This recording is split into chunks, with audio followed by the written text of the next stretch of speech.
Madam Speaker, we are here today because Canadians have a right to know, and it is our duty as the official opposition to hold the government accountable. We want to know what is the real impact of the Liberal carbon tax on Canadians' pocketbooks and on the Canadian economy, and that is why we are holding this debate today, to get to the bottom of things so that people can have an idea based on the facts that the government wanted to hide. They wanted to hide from people, but even from the Parliamentary Budget Officer. It's the statements by the PBO that led us to hold this debate today. Last week, at a parliamentary committee, the member for Charleswood, St. James, Headingley, he has quite the writing name.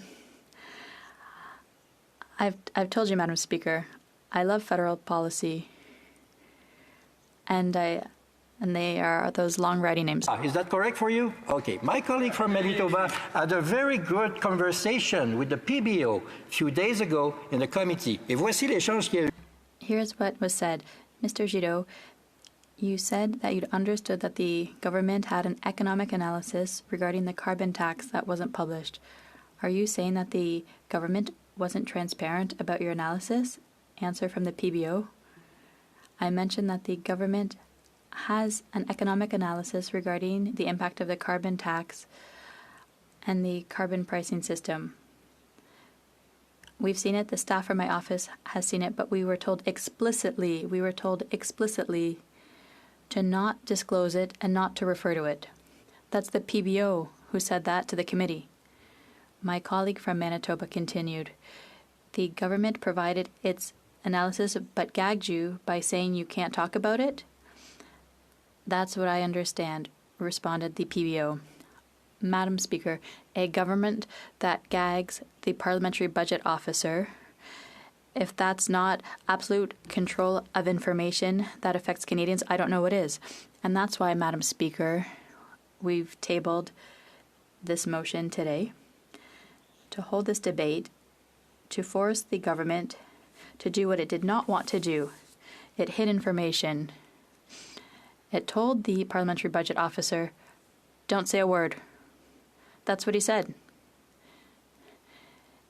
The PBO was told not to refer to it, and that brings back sad memories of a distant era in Quebec where politicians told other politicians to be silent, and unfortunately we're seeing that in 2024 under this Liberal government here. So, Madam Speaker, a few minutes before the House opened today, the government stated that it had provided the documents in question. What does that partial documentation reveal? Very bad news for Canadians, Madam Speaker. It's written in black and white that the real impact of the carbon tax is $30.5 billion on the economy, a negative impact until 2030. Perhaps if I were in government, I wouldn't be proud to reveal those numbers either. But the numbers and the facts are stubborn. And if it hadn't been for the pressure the Conservatives have applied for months to obtain the real numbers, particularly the pressure we've applied today when we announced this debate happening today, well, the government, with a little bit of theater, a few minutes before the House opened, it tabled these documents. But as it has, the leader of the official opposition said, well, it's like pulling a rotten tooth. $30.5 billion negative impact on the GDP by 2030. That is the real impact of the Liberal carbon tax. It's not the first time, Madam Speaker, that the PBO highlights that the carbon tax will cost Canadians a lot more than what the government states, saying that they're going to give the money back. It's quite something, Madam Speaker.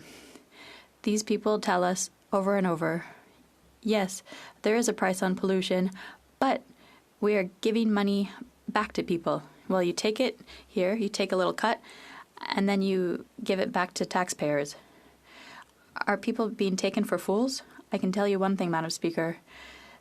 Canadian mothers didn't find that funny, because the Prime Minister a few days ago was invited to the Federation of Canadian Municipalities, and he said once again, Canadians get more money back. The mayors of Canada started to boo him, and the Prime Minister could only chuckle with his unfortunate and insulting arrogance. So the PBO said on May 5th, during an interview with CTV Power Play, majority of people will be worse off under a carbon pricing regime than without. And we don't expect that to change. Dans la même entrevue, in the same interview, he said that the vast majority of households are worse off with a carbon pricing regime than without it, that I'm confident will still remain. And that's based on our own preliminary analysis, but also on discussions we have had with government officials and also stakeholders. Alors, Madame la Présidente. So, Madam Speaker, it's not the first time that the Parliamentary Budget Officer has stated that the Liberal carbon tax has a negative impact on taxpayers' pocketbooks, and now he's given a number for the Canadian economy, negative $30.5 billion for GDP.